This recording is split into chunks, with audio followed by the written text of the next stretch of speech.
Thank Dr. Manoj Chawla sir and Purvi ma'am for inviting me for this highly scientific extravaganza. I'll be speaking on when and how to screen for microvascular complications of diabetes. So as we know, and as the name suggests, microvascular complications occur as a result of damage to small blood vessels due to chronic persistent hyperglycemia. We know most of the times the most common microvascular complications that we encounter on our day-to-day practice is diabetic retinopathy, diabetic nephropathy and diabetic neuropathy. Now, why is it important to screen for microvascular complications? These complications like retinopathy, nephropathy and neuropathy significantly impact quality of life and has serious consequences on a patient outcomes. Retinopathy is one of the leading causes of blindness in working age adults. Diabetic nephropathy is one of the leading causes of ESRD and may require dialysis. And it is estimated that almost 20 to 60% of our patients with type 2 diabetes will develop diabetic nephropathy. Neuropathy coupled with peripheral vascular disease is one of the leading cause of lower limb amputations in our patients with diabetes. So early detection by using appropriate screening methods enables timely interventions and allows to slow the disease progression. It improves patient outcomes, it enhances patients' quality of life and also helps preserve vital organ function. Let me briefly touch upon the pathophysiology of microvascular complications. Remember, it is a persistent chronic hyperglycemia which is the primary trigger which initiates the vascular injury.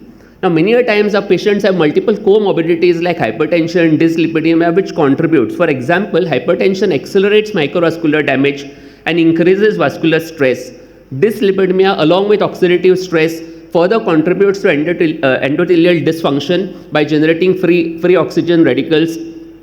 This endothelial damage then leads to basement membrane thickening, leading to structural vascular changes, increasing vascular permeability, impairing tissue perfusion, leading to reduced oxygen and nutrient delivery, and finally culminating into end organ damage.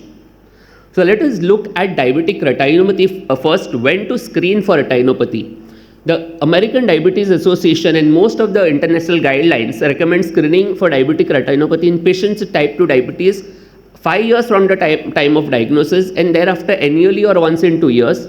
And in patients with type 2 diabetes at the time of diagnosis. Remember, type 2 diabetes, the patients might have presented today, but might have gone unnoticed or undiagnosed for quite some time. We don't know at the time of presentation, they might already be having microvascular complications, and that's the reason screening is recommended at the time of diagnosis.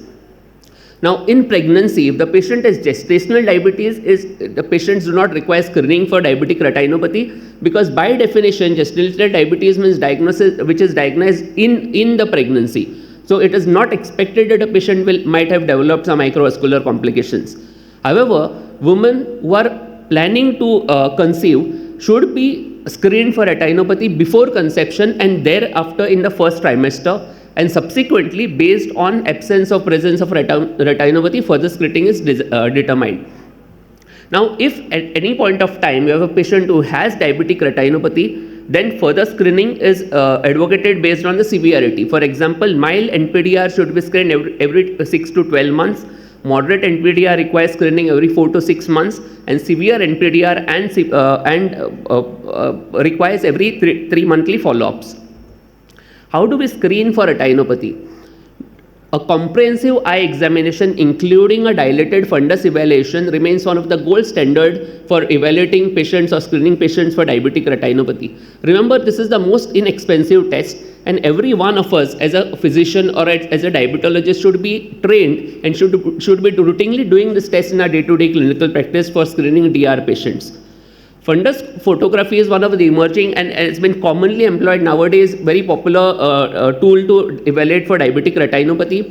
It offers multiple advantages. It has a high detection accuracy. It can detect DR at a very advanced stage of microaneurysms. It can be done by non-doctors, so you can train technicians who can do this for you. It offers a wider field of retina. And most importantly, it allows for documentation. You can keep the photographs for further evaluation at a later stage to compare disease progression. Only disadvantage is the cost. Now, there are certain, so both this fundus and fundus photography may not be able to look at the macular thickening or macular edema. So in that case, for those patients, the best test to look at macular thickness remains OCT or optical coherence tomography. Now with the latest advances in telemedicine and with the use of AI, it is now becoming possible to screen patients for diabetic retinopathy in very remote areas as well. So now let's look at diabetic kidney disease, diabetic nephropathy, when to screen. So like diabetic retinopathy, in type 2 diabetes, it requires screening at the time of diagnosis and annually thereafter. And patients with type 1 diabetes starts annual screening 5 years after diagnosis of type 1 diabetes. Why is it important to screen retinopathy? Because now we don't only have ACE inhibitors, we also have SGLT2 inhibitors and MRAs like finerenone, which we can use at appropriate time and not only prevent the progression but also reverse micro or macroalbuminuria. How do you screen for retinopathy? The ADA as well as KDIGO guidelines recommend doing a urine microalbumin or a spot urine albumin creatinine ratio, preferably in an early morning urine sample, to screen for proteinuria. Normal UACR is below 30. UACR between 30 to 229 is labeled as microalbuminuria, and more than 300 is labeled as macroalbuminuria. Now when you do a UACR, you have to be a little careful that there are certain conditions which may lead to false high UACR. For example, women who are menstruating, acute infections and fever, heavy exercise, somebody who has very chronic or very high blood sugars or very high blood pressure. These are some of the conditions in which you might get a false high microalbuminuria, and sometimes if you have a doubt, it's important to repeat the test after a few months. It's also important to do annual creatinine and eGFR estimation. You have simple eGFR calculators which are available as apps now on both iPhones and your Android phones. You can download, put the age, creatinine and the gender, and you get eGFR. It's very important to do both microalbumin and creatinine so as to stage the CKD. What about neuropathy? When to screen for neuropathy? Similar to diabetic retinopathy and nephropathy, in type 2 diabetes, it should be screened at the time of diagnosis and annually thereafter. And in type 1 diabetes, start annual screening 5 years after the diagnosis of type 1 diabetes. How do you screen diabetic neuropathy? Now remember, out of the microvascular complications, this is the only complication which will have certain clinical signs and symptoms, unlike nephro and retinopathy. So clinical screening should always start with symptom assessment. Ask the patient for symptoms of peripheral neuropathy like numbness, tingling, burning, pain. Look for signs of autonomic neuropathy like tachycardia, postural hypotension, signs of gastroparesis like constipation, and then proceed for clinical examination. Always do a comprehensive visual foot examination. Look for blisters, corns, callus, intertrigo, any deformities in the foot, and then proceed for certain screening test. Most commonly what we do is a monofilament test, in which we use a 10G monofilament at specific sites of the foot. This test helps to analyze for the touch sensation and help assess patients who have loss of peripheral sensations and therefore who are prone for diabetic foot ulcers. The vibration perception, you can either do this by using a 120 Hz tuning fork or a vibratape or a biothiometer.